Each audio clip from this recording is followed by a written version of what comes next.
So hi, we're here with Jantine from Ottawa Tourism. It's going to be a massive year for Canada in 2017 when it'll be celebrating 150 years as a country. So what kind of huge things have you got going on in the capital city?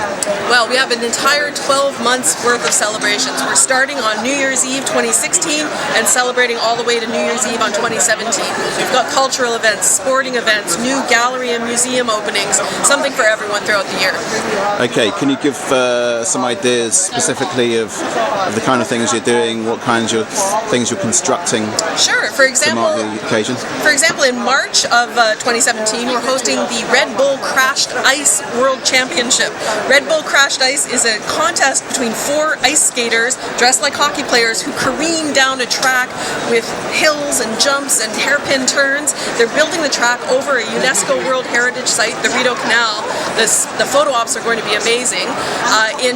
Throughout the summer months, we have an underground multimedia experience at a light rail transit tunnel that will be in operation the year after in 2018, but it's a time travel experience where you have lighting effects that will travel you through time.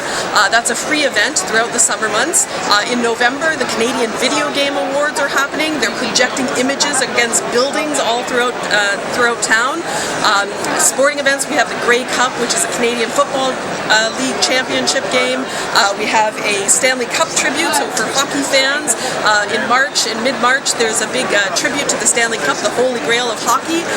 And then in terms of legacy projects, we have a new Arctic gallery opening at the Canadian Museum of Nature, a Canadian History Hall at the Museum of History.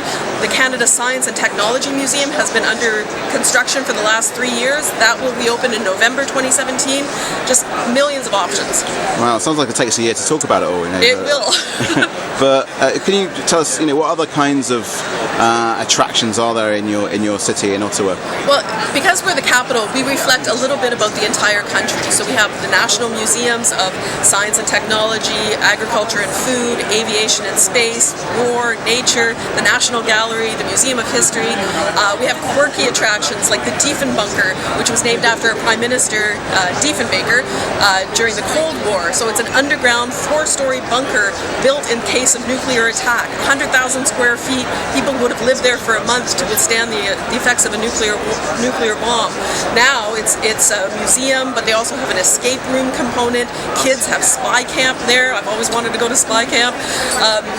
We have festivals. The Blues Fest, despite its name, is actually a very multifaceted music festival in July with top-notch artists from around the world.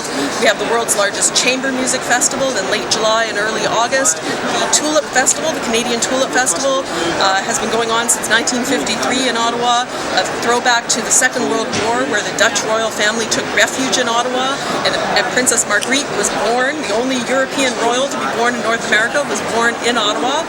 Canadian troops played a big role in liberating the Netherlands, so when the war ended and the royal family went home, they sent a gift of 100,000 tulip bulbs to the people of Canada. But they sent them to Ottawa, and we planted them along the Rideau Canal and on Parliament Hill. Even to this day, there's a gift of tulips from the royal family. There's 300,000 tulips in one park alone, so every May the capital explodes with color. Wow, it sounds like a feast. A feast for the eyes. Yes. Exactly. Talking about feasts, big thing is street food in truck food, I think you call it. What kind of offerings do you have in Ottawa? Yeah, we revamped our food truck scene about 3 or 4 years ago. The Ottawa Street Gourmet is a great one.